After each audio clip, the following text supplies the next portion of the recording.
It's all right. I am back. Sorry that I've been radio silent for about a month. As you've probably seen if you follow my socials, it's been busy.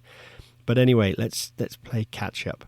So the stalking show happened at the beginning of April.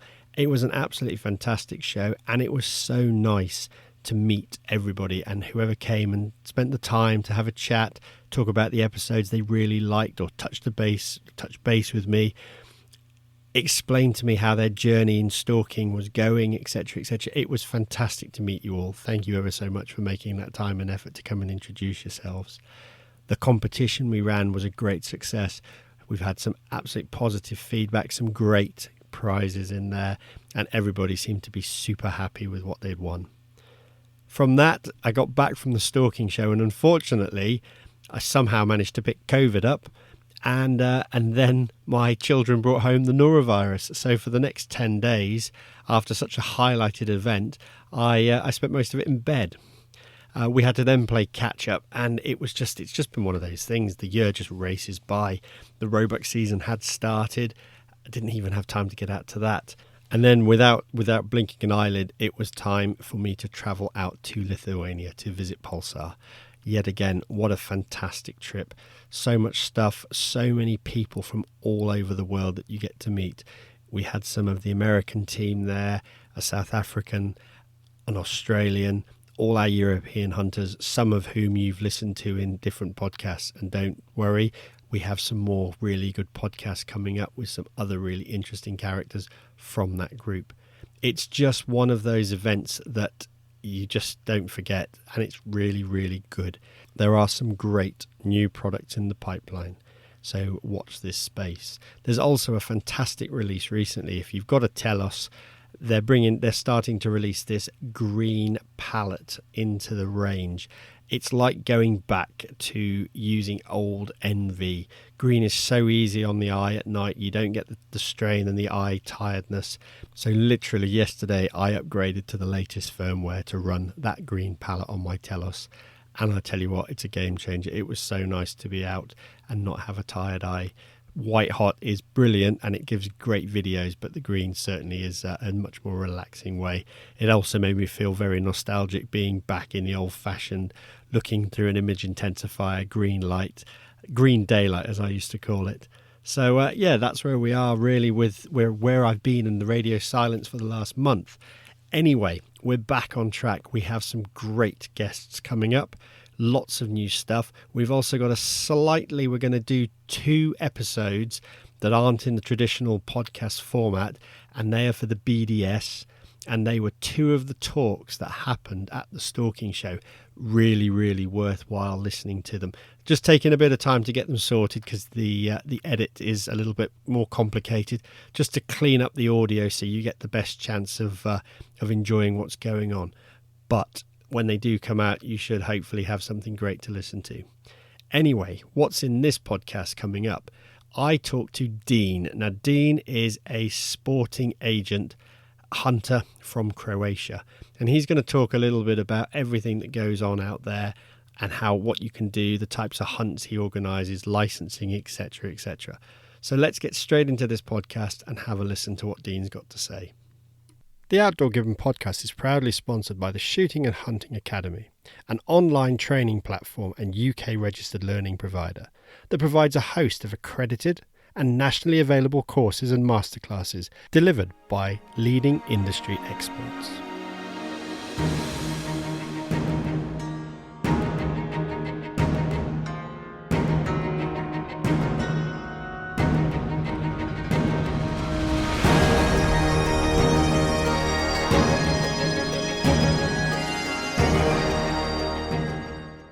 Hello and welcome to another episode of the Outdoor Given podcast. Today we are joined by Dean. He is a hunting outfitter from Croatia and is going to give us a small insight to hunting, the licensing and everything else that happens out there. How you doing? Hello, sir. I'm just fine and happy to be here with you. Fantastic. Thank you very much for this. I know we had a bit of technical difficulties to start with, but it seems that we finally managed to find you an internet connection that works. Yes. So let's talk about this. You're obviously based out in Croatia. How did you get into hunting for a start? Well, my grandfather was the gamekeeper, although majority of his job was then managing woodland, but also game which was being hunted at the time. And my two uncles finished college for agriculture, and they are also involved in business of managing woodland and wildlife. And since I live in Zagreb, I didn't do much hunting in Zagreb because it's a town. So I visited grandparents and I hunted with my grandfather. And the other grandfather who was in Zagreb did a lot of fishing. So I got my first fishing rod when I was about 7. So I'm involved about 35 years in all the outdoor activities. Oh, fantastic. So the proper sort of the grandfather taking on the grandchild and teaching you everything they knew. Exactly. Yes. Fantastic. So that's obviously led you on now to become more of a professional guide at the end of the day, hasn't it? Yes. So the company, I'm self-employed in my own company for last, it's going to be 11 years, it's going to be 12 years soon. So that means I have no problem organizing, let's say, hunting trips and, of course, giving receipts. And I have a website, and majority of foreign hunters enjoy having that information from their agents because then they are assured in a way that that person is legit, and so that everything will there's more likely chance that everything will go smooth, and that they will give them receipts and they pay their taxes. So that I think that's way to go, a way to do it. Fantastic. So another quick question, obviously, because the last few podcasts I've had with uh, guests from around Europe has always been talking about the legal side of things. So out in Croatia, if you want to become a hunter, are there hunting examinations you've got to go through? How does the process work to become a hunter? So we have, let's say, two options. One is if you're a foreign citizen, then you apply for a hunting license. You can buy it online on the website from the Hunting Federation. You need to take copies of no more than three things, but usually two. One is your passport, the other is your hunting license, and the third is gun certificate. Okay. Some people do not have that. For example, people in Canada do not have all of that, but let's say that those three, if you have those three, you should be just fine. Getting your license from the Hunting Federation, you can buy it for time of a month or for a full year. If you are Croatian citizens, we take a course. A course can now be taken in the Hunting Federation, and there are some private schools who do that also. It's a good thing because they teach you theory, and then they take you outdoors to show you how, let's say, some high seats work, and then they take you to the shooting range. Sometimes they take you to the trial for the hunting dogs, and they give you the whole process is to get to know you with everything, and then from whatever animals or game that you want to hunt, then you will, let's say, specialize. You will of course give that more attention, whether that means buying a firearm for that game and a dog, or that also depends where you hunt in Croatia, because some places there has more birds, so that means you need pointing dogs and you need a shotgun. Where there's more, let's say, wild boar, you need a rifle and a hound. So whichever Okay. is to be hunted is the way you need to go with, let's say, buying your equipment, and all the advice there's a great chance you will get when you finish in taking and finishing that course. So are there sort of districts or regions that have how it's split up? When you say the federation, is that a federation that covers the entire of Croatia for Yes. hunting? Yes, we have. So Hunting Federation is Croatian Hunting Federation. Yes, it works in various parts of Croatia, because we cannot, let's say, if people from Zagreb, they will not drive to Dubrovnik 600 kilometers to organize a course. So we have people there who are also employed by the Hunting Federation that help organize that course. Oh, fantastic! So once you've done your qualification, you can hunt anywhere within Croatia. Yes, sir. So once you've done the course, you get a card which shows that you have finished the let's say test, or a course for to finish as a hunter. That means with that sheet of paper, you can apply for for a firearm, and that Okay. shows you that you have a legitimate reason to buy a firearm. Like I said, whether it's a shotgun or a rifle, when you apply, police doesn't make any difference. which one is it. I know in England you have very distinguished. Oh, we have a shotgun certificate. Oh, in Croatia, no difference. If you're a hunter, you have a right to buy a shotgun or a rifle. It doesn't make any difference. And once you get that gun certificate, you buy a firearm, and then you're set to go. You can hunt in Croatia. We have a bit more than 1,000 hunting grounds, and 90% of them are managed by shooting clubs. Like you in England have you don't call it clubs. You call it like Syndicates. exactly. That's the right word. So you have shooting syndicates.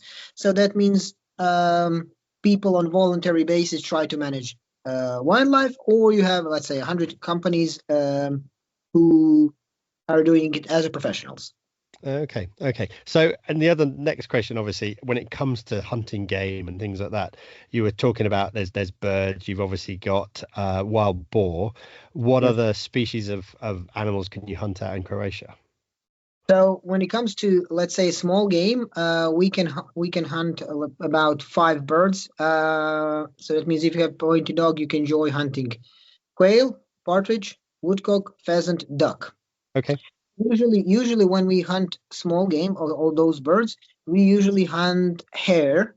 Uh, and there are some locations where we also have rabbits. Right. So and also when we hunt hare and those small game birds, we usually also hunt golden jackal and a fox.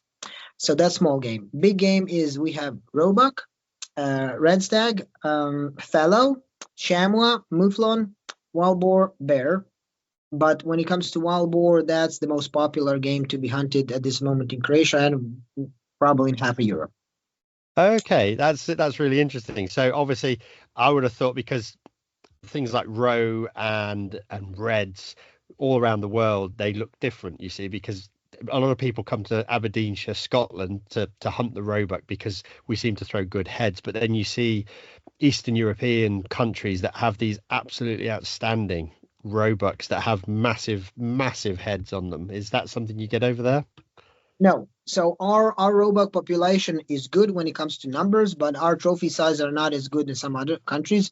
So if you would like to get 5 gold medal roebucks, I cannot guarantee that. On the other hand, when it comes to red stags, we are very, very good. So if you want 5 red stags gold medal, we can do that just as soon as the season starts. So when it comes to red stags, we are very, very good. Oh, that's really interesting. So yeah, and that's obviously and how is the game spread out throughout the country? Obviously, my listeners can go and look at a map of it, but is there certain areas where you've got higher densities of stags and roe Yes. and yeah, Yes. So higher density of wild boar and red stags is usually following the big rivers, because where there's lots of water, and wild boar reds enjoy water, and there's a lot more thicker vegetation which grows quicker because it's grows from water. So they enjoy following those routes. okay, Other parts of Croatia, let's say have more row, but red stag has a tendency in this part of Europe to go very, very high, very quickly in numbers. What we are very proud of that we offer, not every country in the world can offer that.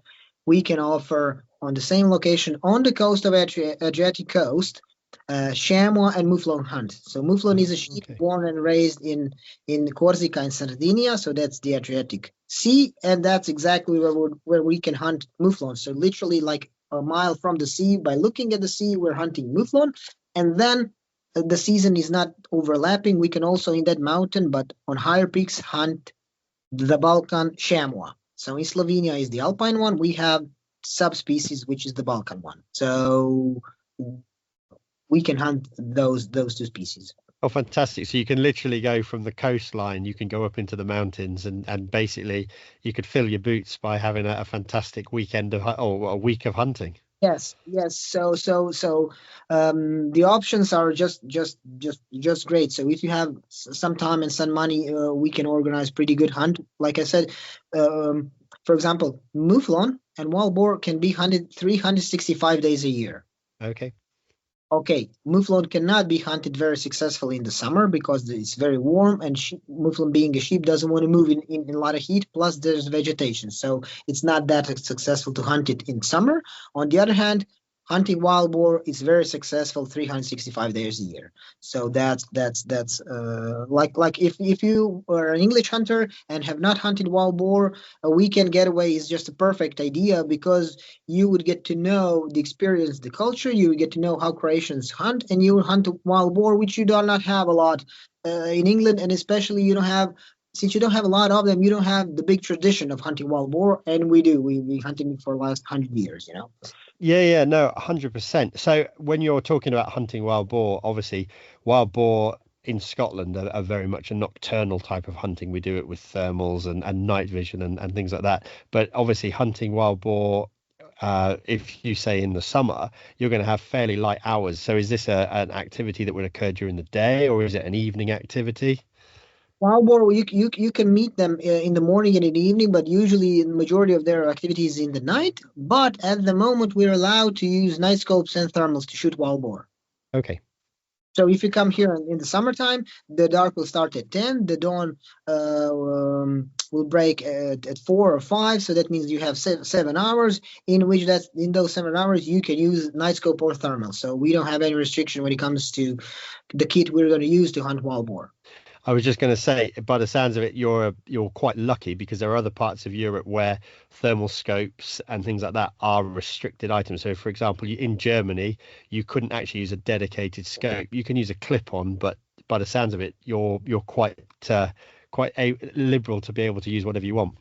Yes, at this point we have that. On the other hand, we're still not allowed to use sound moderators. Right. Okay. Allowed in to be used in the countries that surround us. So we are not allowed. I'm pretty sure we will very soon be allowed to use them, but this moment we're not. So currently, all your hunters are deaf. Yeah, basically, yeah.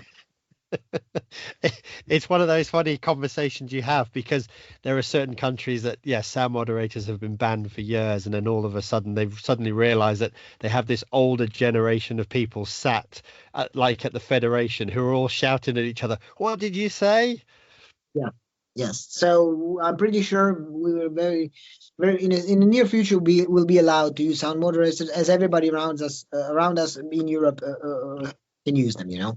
Yeah, no, it just makes sense, especially in this day and age. There's probably some old quirky law that needs to go out but once that's been passed, everybody, you can actually have a salmon. And to be honest, it'll make everybody's shooting better anyway because it reduces muzzle flip and things like that. I would just like to point one thing which I saw when it comes to English hunters.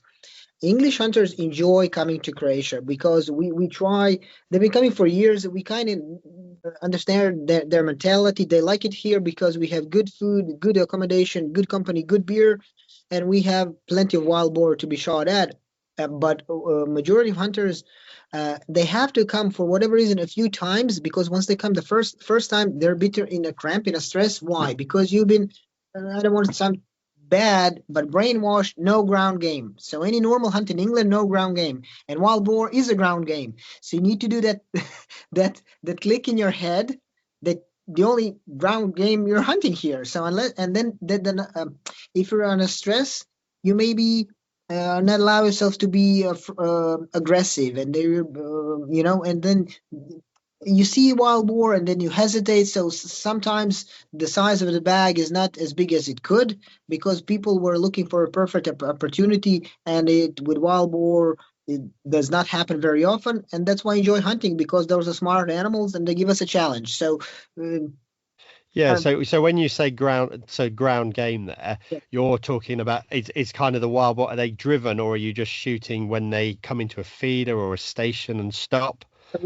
I can understand your question perfectly. So we have two types of hunting. When it comes to wild boar, we can do either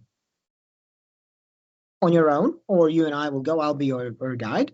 So we can do stalking or high seat. Okay. Basically, once we park the car, we're starting hunting. So maybe on our way to the high seat, we can stalk and find wild boar and shoot it. So stalking and high seat.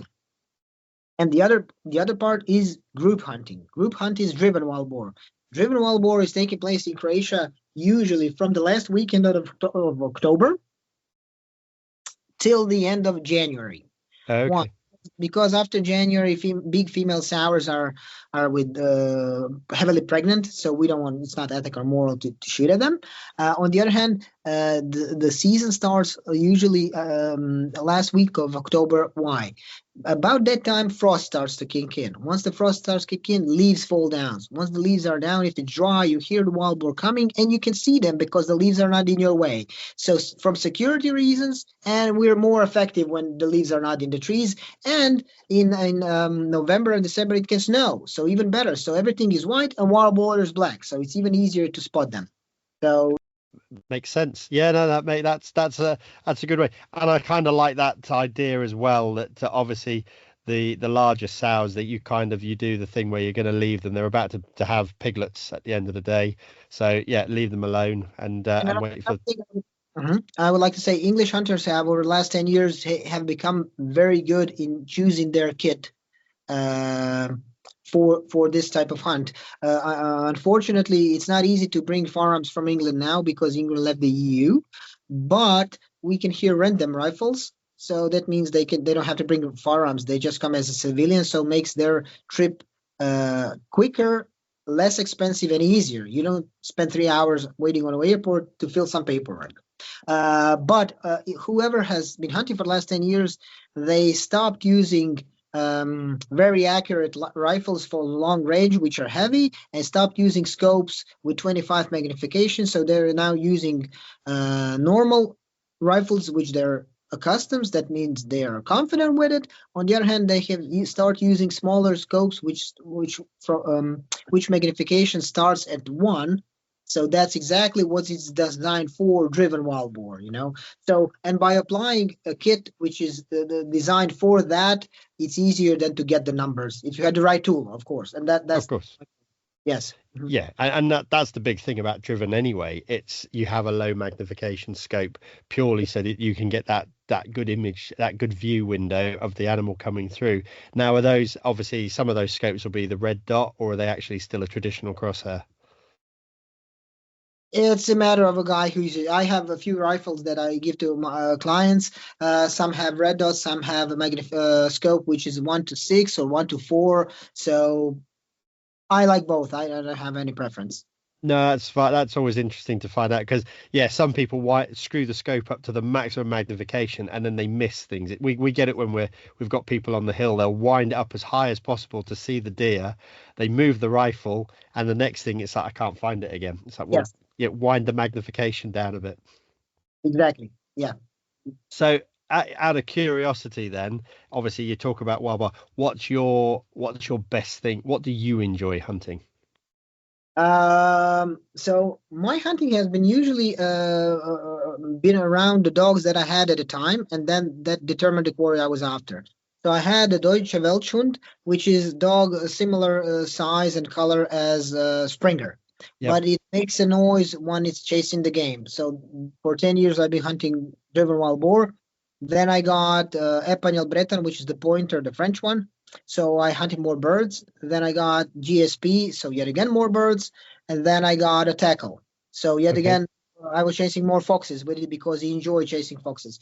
So I've tried everything and I enjoyed everything. And I don't have a preference. But let's say Croatian hunters, especially close to the coast, are let's say mad about woodcock.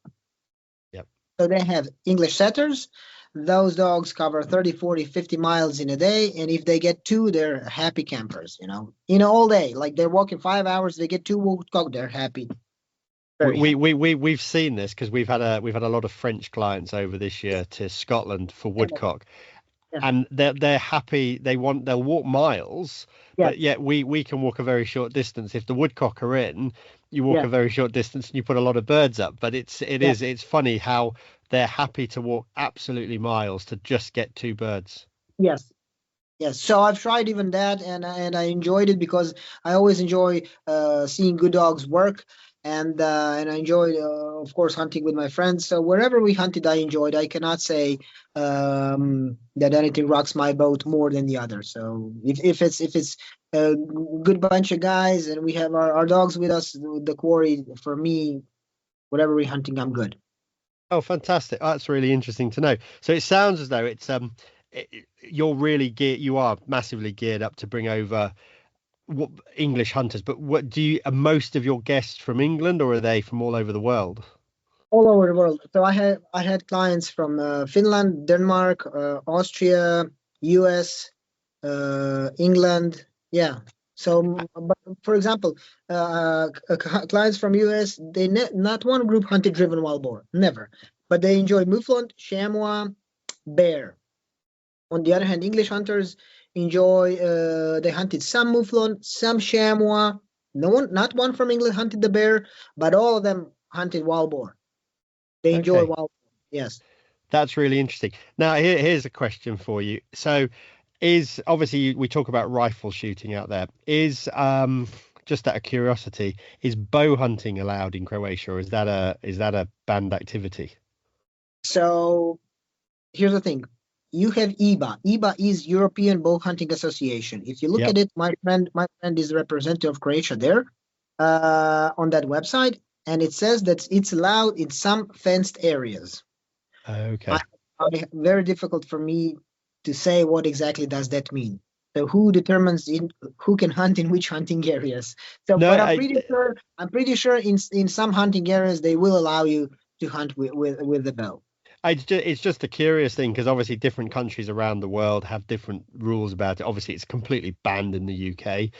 It went out in the late 70s, and well, I don't will ever get it back. But there are other countries that have brought it back into play, like places like Denmark are trialing it and things like that. So it's always a curious one.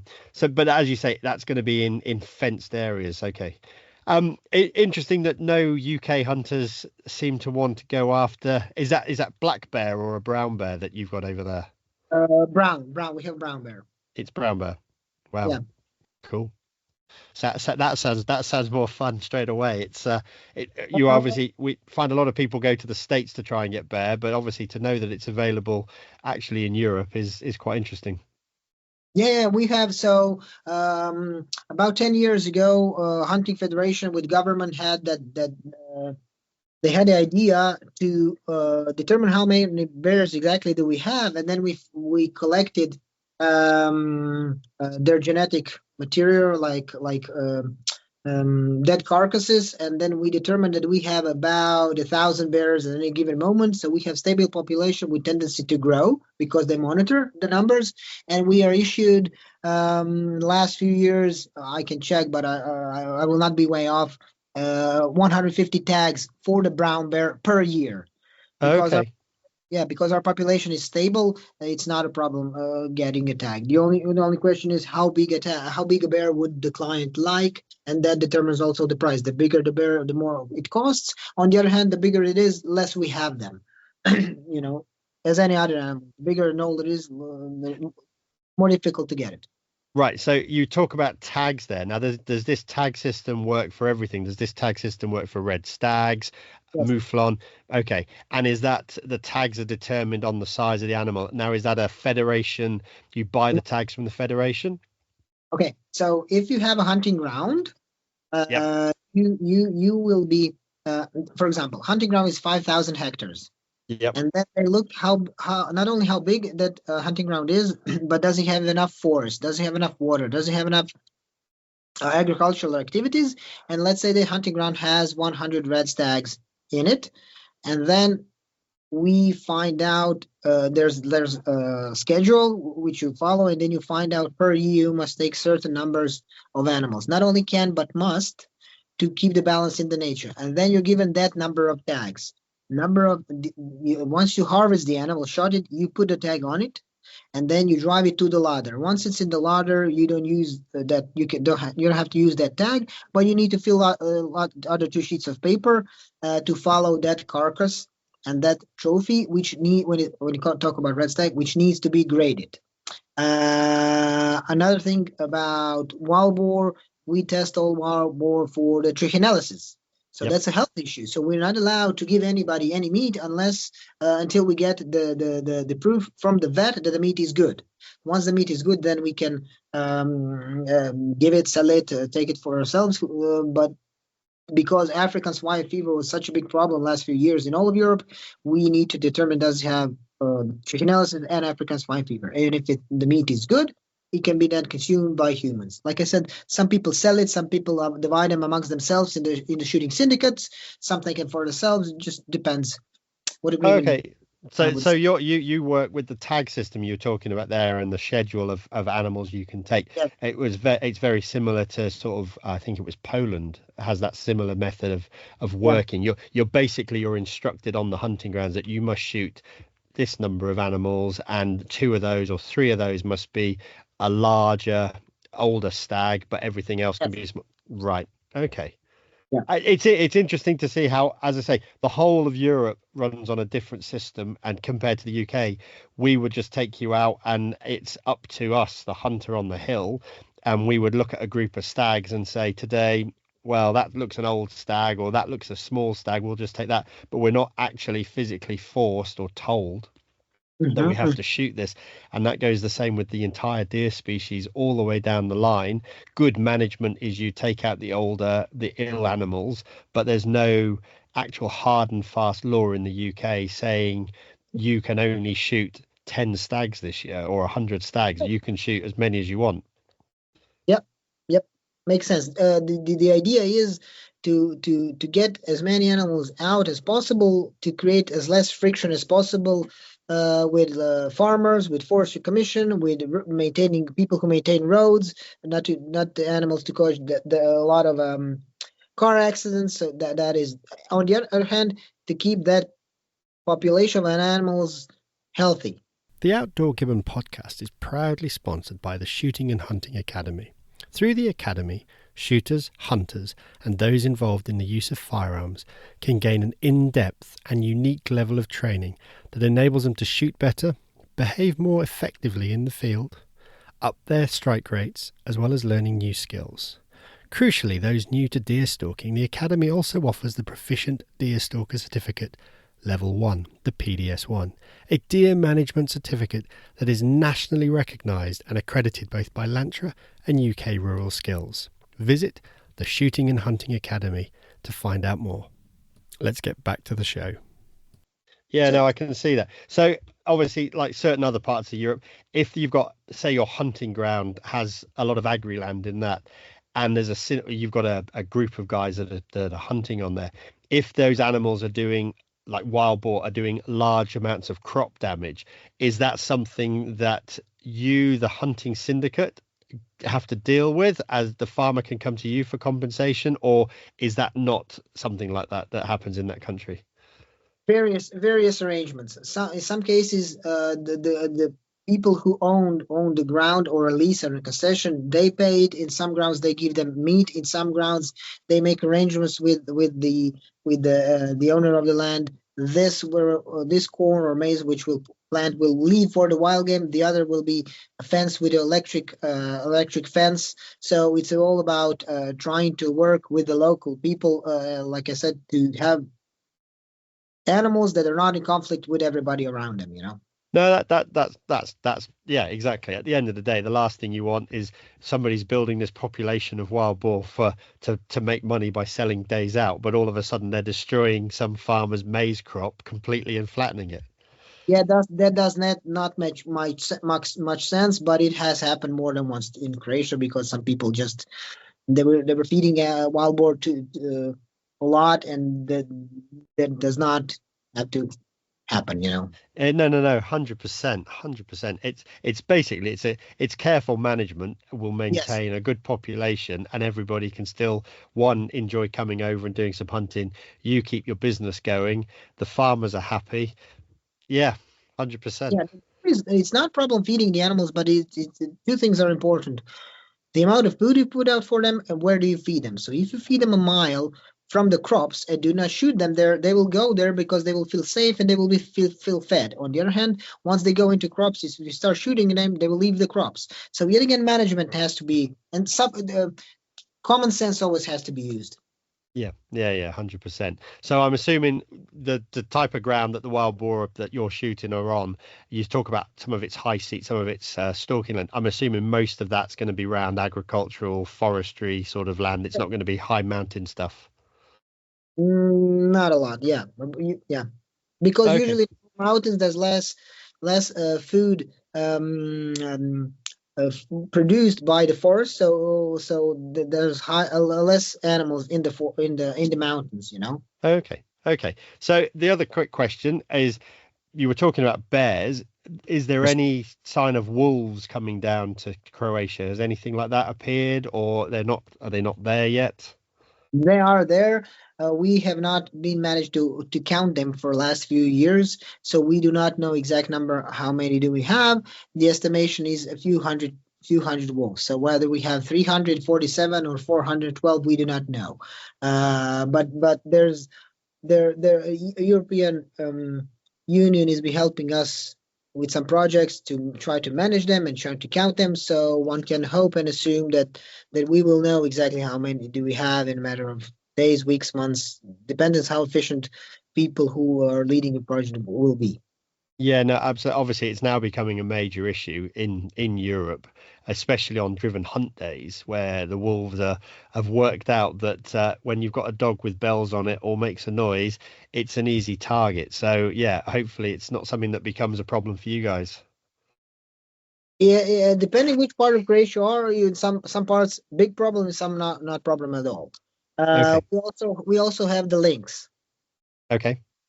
We do not hunt lynx. Lynx is also like wolf, highly protected at this moment. Right. Okay. So yeah. So obviously you've probably seen the press and the media that some wise guy wants to put lynxes and wolves back into Scotland Yeah, I've heard that. Yeah, because they think that the wolves are going to control the deer population. It's like, well, I think the wolves are going to eat sheep more than go after deer. yeah, of course. It's funny, isn't it? But it's almost like we need these people that look at these Scottish ideas to actually go and spend time in Europe and to see all the problems that you guys have with lynxes and wolves and the devastation to ground nesting birds and domesticated animals. You know what's big problem in Croatia? You would probably be amazed, but it will be bigger and bigger problem because we're not managing it to the full extent as we should. Beaver. Okay, So at this moment, they say we have more than 10,000 of them, and they've right. been released in Croatia 15, 20 years ago. We are not allowed to manage them and to shoot them. Of course, they die because cars run them over. Uh, um, and they now are where the beaver has not ever been. So all of a sudden, some rivers and creeks have risen like a meter, two, three, and the water is in the fields where water never was. So yet again, those beavers are creating problems for the farmers. Yeah, because like people up in Sweden, I think, and things like that, beavers can be managed and shot.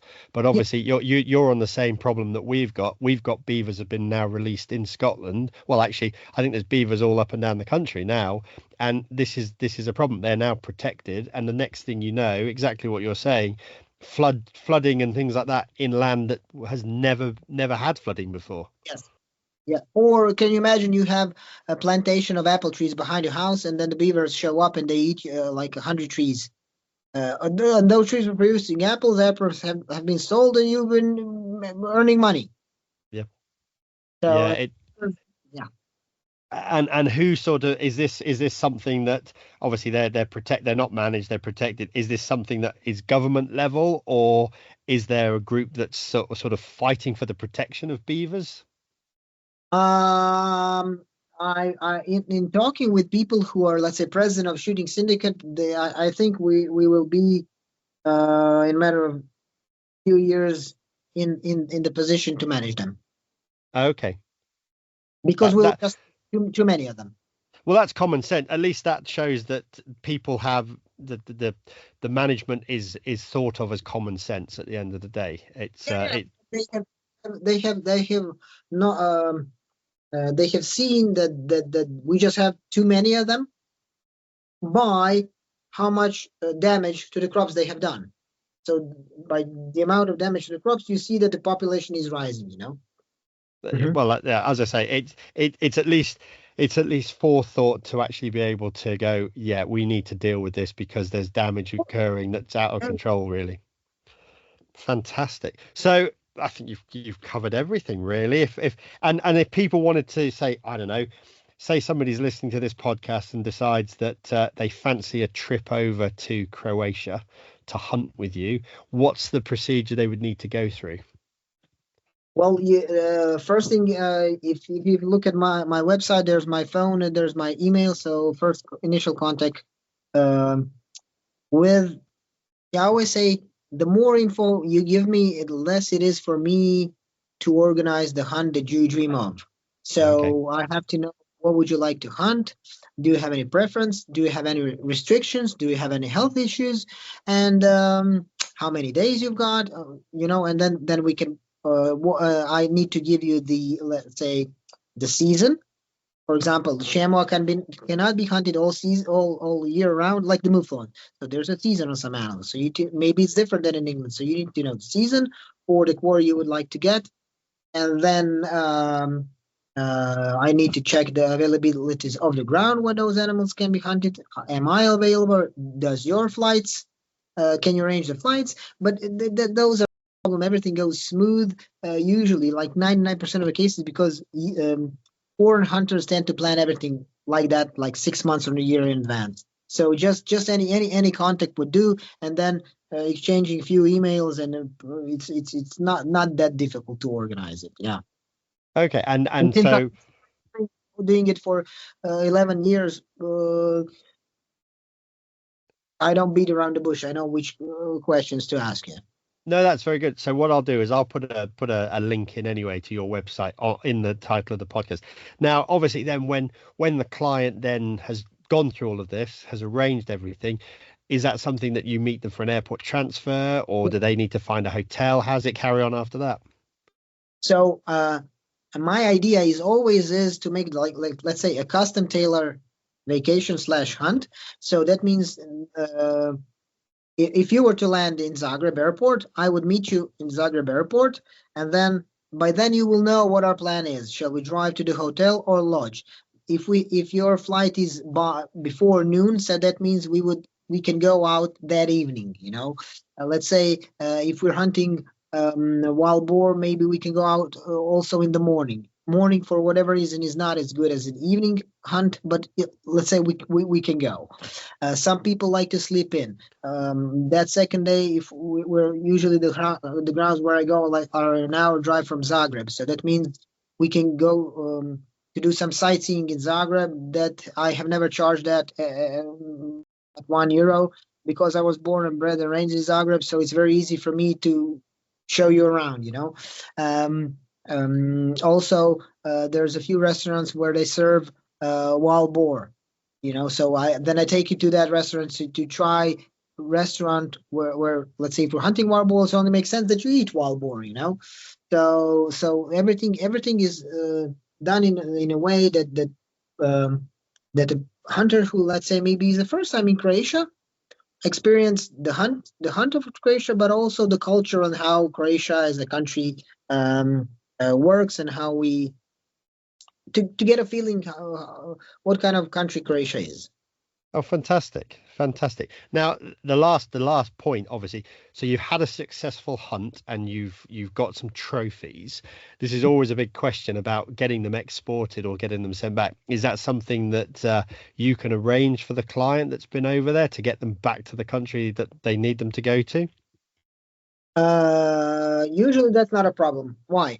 Because I have Finnish guys. They've been going from Croatia to Finland. Finland is the member of the EU. They have packed the case of a bear in a box and going on the airport. Just took them as an extra item of luggage. No problem. Clients going from Europe to US got a few Robux, got a chamois, put that chamois in a case. Went to US, no problem. Clients going from Zagreb to England put tusks from a wild boar in the suitcase, no problem. But if, let's say, we need to send a wild bear to the US, then we need CITES. CITES is a sheet of paper that follows the trophy, and then we need to call the agent to organize that trophy to be sent. And that costs some money. Yes, that's time consuming, because to get trophy ready to be sent, it takes weeks or months, as any other taxidermist does. And So, but yeah, it's very doable. It's not. No, that's always, it's always good to know. It's because everybody who's going to come out there and potentially, yeah, as you say, a set of tusks are easy. Clean them up, put them in your suitcase, take them home. But obviously, if you go out there and shoot some big wild red stag, that's a fair. You can't really put that in your suitcase to go to the airport, can you? No. So, but yet again, if you want to send it, you can, because I've never heard that anybody created any issues with animals, trophies like that being sent. But yet again, for the bear, I know, because bear is endangered, so it's protected to a certain degree, because we have special management for the bear, and that's why it needs CITES. Yeah. Red stag does not need CITES, so you can take it anywhere you like. Yeah. Well, Unless they obviously. change something. But like I said, I never had problem sending red stag, and it didn't have CITES, of course. Okay, fantastic. Well, I think everybody's that listen to this now is going to want to come and hunt in Croatia, because you've made it sound so easy and acceptable to get there. Hopefully, they've got big checkbooks and they'll come and get some good hunting. Yeah, but I think whoever would love to come to Croatia would just, if they would come just for a weekend getaway, if just 2 or 3 days, then they will get a feeling how everything works, and then they can, let's say, organize a bigger trip, or with more of their friends, or do driven or whatever. So first initial trip is always better if it's just a few days. It doesn't have to be a week or two, and then it doesn't have to be, that first trip doesn't have to cost an arm and a leg, if you want to just come over and to see how it works. So yet again, I think hunting wild boar off a high seat is the most um, uh, um, is the cheapest hunt, and it's a hunt on a quarry that you don't have that many in England. So I think that's for England hunters, for UK hunters, very appealing. And another thing, London Zagreb is less than 2 hour flight. Yeah, yeah. Uh, Plane tickets cost between 100 and 200 euros return. So It's a nice weekend away for some good food, some good hunting. It sounds absolutely ideal. I'll be booking my tickets later by the sound of it. you know, Superb. Well, thank you very much for sparing the time to come and have a chat with me. So if one would come, let's say, to Croatia, the only you have, let's say, 2 or 3 things you need to cover. For example, if we're hunting chamois and mouflon, you need walking boots broken in, because we'll Yep. be hunting on the coast, on pure rocks. If you're going into mainland hunting wild boar, red stag, you need rubber boots, wellies. If we're hunting mouflon, red roe, we need a pair of binoculars, decent one, maybe rangefinder. But if you're hunting wild boar, you don't have to bring a rifle with a scope, with a night scope, because I have it. But if you have a thermal, you can bring it, because you can use it um, just to look around until wild boar shows up. What else is around? So those are about 2 things that and when before you coming, you just ask what is the weather like, to know how much of, let's say, warm clothing would you bring. But like I said, England is not that far, and our climate is pretty similar. So the only question is, do you need thermal or not? Do you need walking boots or wellies? That's about only question that needs to be asked. That's a really concise list of things, and actually, that's probably where most sporting agents fall down. They probably don't give people enough information. So you just giving us that list there straight away, whoever's booking in actually knows, oh, I've got everything I need, and off you go. Yeah. And another thing, for example, if you're coming as a civilian, do not bring knives. Knives can create some friction on the customs. Oh, why'd you put it here? Why didn't you put it there? Do not bring a knife. You don't need one. On the other hand, if we're doing driven wild boar, you need to have something orange with you to be seen on the peg. People usually, when they were bringing their own firearms, they said, "Oh, can you have a spare slip? Because we have to take firearm from the, let's say, hotel or lodge to the place we're going to hunt in a slip. You cannot just have it in a car. But if you brought your rifle in a case, you need a slip. You're not going to carry a case all day with you. And for example, another thing, if we're doing driven wild boar, if we have 3 drives and each drive is 2 hours, standing 6 hours can be a challenge. So if you can bring a chair, that helps. So those are small details that they can make very, very big difference in just a way how you're going to enjoy it, you know? Yeah, Because no, absolutely.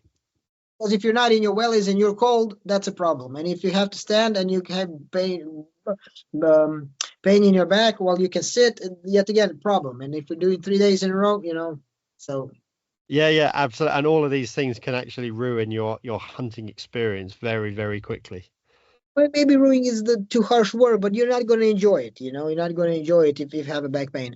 Our food is always great. Our accommodation is always very good. Drink beer is always cold. So highly likely you're going to enjoy it.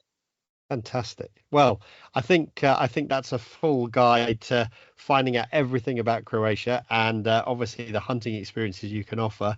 So yeah, thank you very much for being able to come on and And another thing, when it comes to people need to know that, for example, for driven wild boar, we need a team of guns. So we cannot do it with five. So we need to have no less than 10 or 12. Usually 15 is enough. I do not do groups or never done more than 18 people because it's challenge to keep dynamics of the group the same, because people tend to form groups.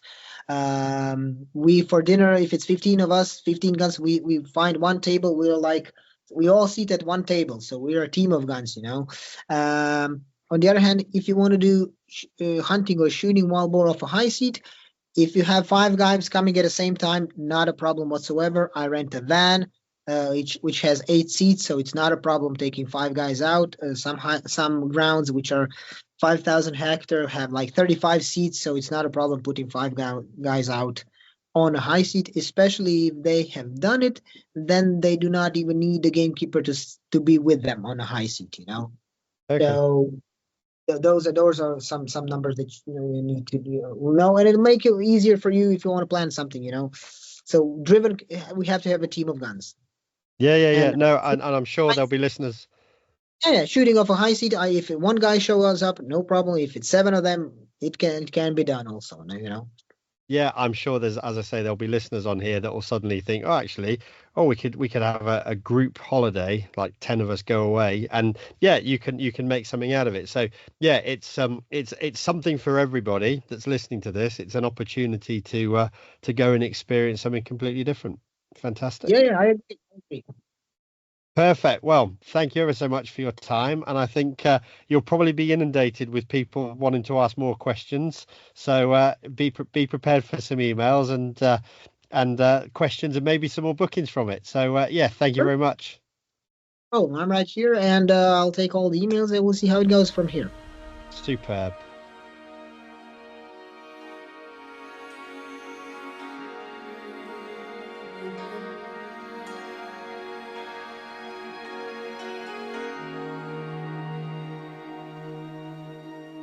So there you go. That's how you can go hunting in Croatia. Dean is actually obviously offers these packages, and I do know that looking at different places and different things on Facebook and stuff like that, friends have been there. And a big shout out here goes to Ryan Peach, who I got my Chinese water deer with. He actually put me in contact with Dean so that we could get this podcast recorded. Anyway, going forward, we've got another thing in the pipeline that I haven't put much information out there about, but it should be quite fun, and some regular guests that you'll recognise if we pull it off, and it could be a little bit of something a bit more light-hearted for the podcast as well in the future. But anyway, I'm going to leave you to it now. Enjoy your weekends or evenings or day at work or whatever you're doing, and we'll catch you on the next one.